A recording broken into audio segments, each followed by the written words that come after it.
Kia ora and welcome back. In this video we're going to start to use our vector tools to talk about lines.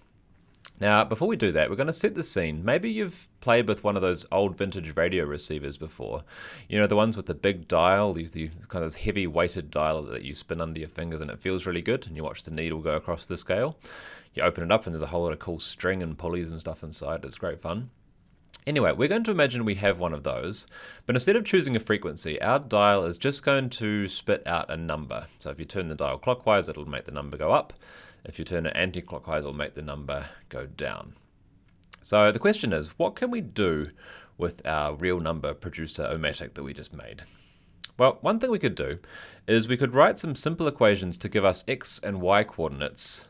So you could think of this as plugging in another piece of equipment which takes in this number t and calculates some x and y values from the t that we put into it.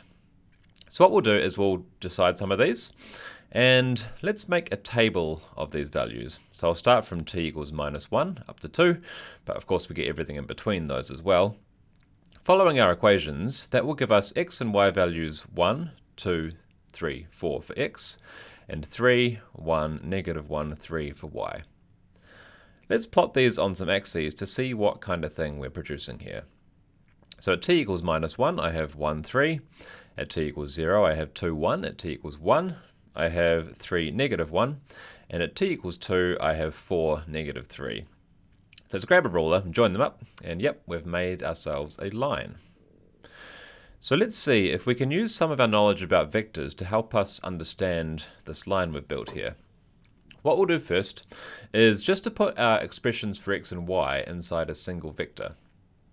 We'll then do vector addition in reverse to split it up into two pieces, one with the numbers and one with the t's. Then we'll take a factor of t outside the t vector also. Now these vectors we've built here all have special meanings, so we'll write it in a symbolic kind of form as x equals p plus t times v. Now it turns out that p is a point on the line and v is a direction vector, which is lined up with the line. Now remembering that points are vectors starting from the origin, we can draw this on our graph. We'll also draw v starting from p. Notice how it lines up with the line we've just drawn. And then by vector addition, p plus v is also on the line. If we stretch v a little further out by a factor of t, we get a new point on the line, and we'll just call this point x, just for our general point. So we can see that the other points just correspond to different choices of a value of t. So when t is equal to -1, p plus -1 times v is on the line. When t equals 0, p plus 0v is on the line, and that just continues no matter what value of t we choose.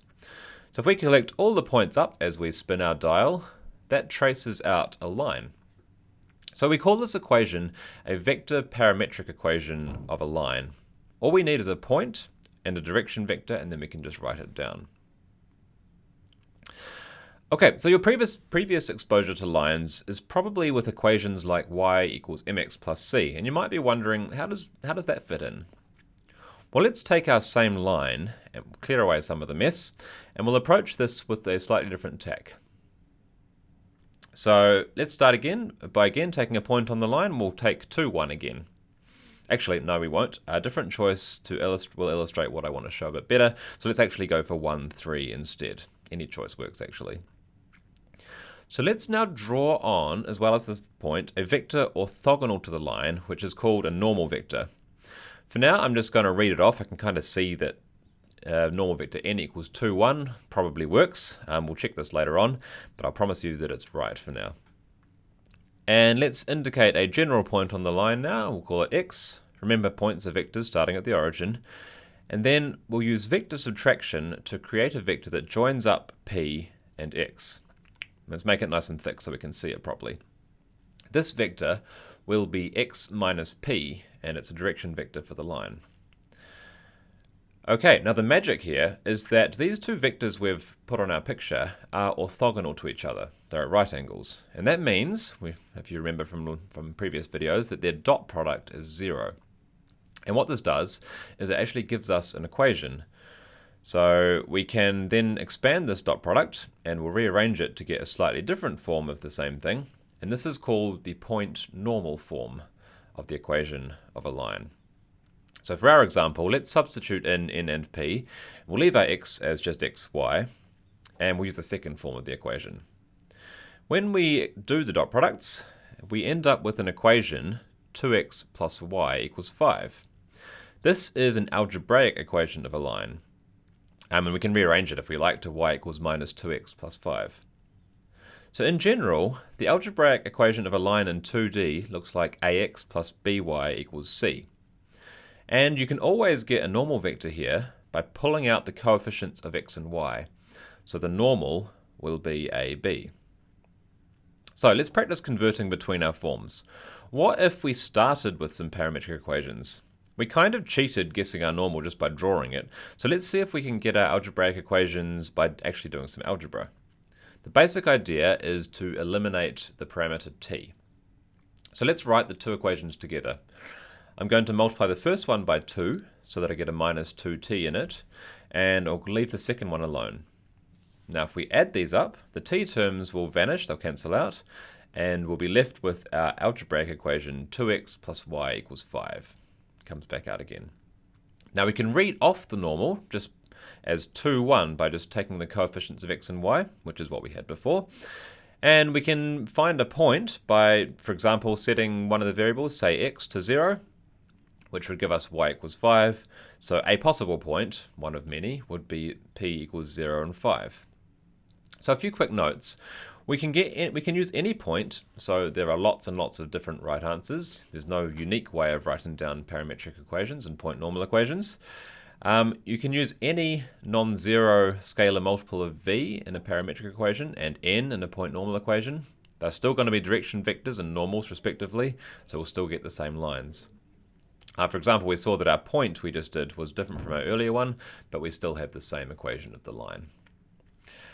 Alright, now what if instead we start with our algebraic equation and we want to see if we can find some parametric equations describing the line? Once again, there are lots of ways of doing this. One method is just to set one of the variables equal to t and solve for the other one. So we'll let y equals t. You could equally well go start with x equals t, it doesn't matter. Then substituting y equals t into our equation, we get 2x plus t equals 5. Which rearranges to x equals 5 over 2 minus t over 2.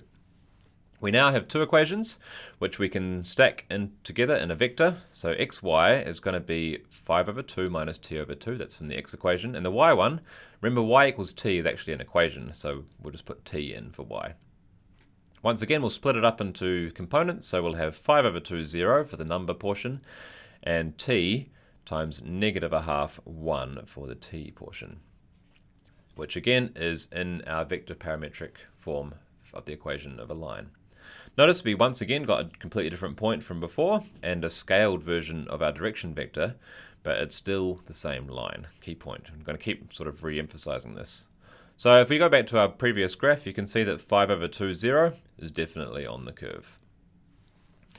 Alright, one final note. If we move up into higher dimensions, parametric equations of lines transfer to higher dimensions in exactly the same way. For example, if I take the parametric equation x, y, z, so I've got a 3 vector now, is equal to 1, 2, 1 plus t times negative 1, 0, 1, this gives us a line in 3 dimensions. Okay, 1, 2, 1 is a point, negative 1, 0, 1 is a direction vector, and it's still a line. What is it that makes it a line? Well, the thing that makes it a line is that there is one parameter t. And so as we move back, as we vary our parameter t by spinning our dial backwards and forwards, all that does is moves us backwards and forwards along the direction vector v. And when t equals 0, once again, we actually cut through that point that we started with. So maybe with that sort of experience in mind, we know that parametric equations work the same way. You might be tempted to conclude that ax plus by plus cz equals d, it's kind of like the next level of algebraic equation up, is also a line in 3D, but actually it isn't. It turns out that it's in fact a plane. So in our next video, we'll spend a bit of time investigating this and trying to come up with some way of sort of making all these things work nicely together. But for now, that's all we have time for, so ka kite anō, we'll catch you on the flip side. See you later.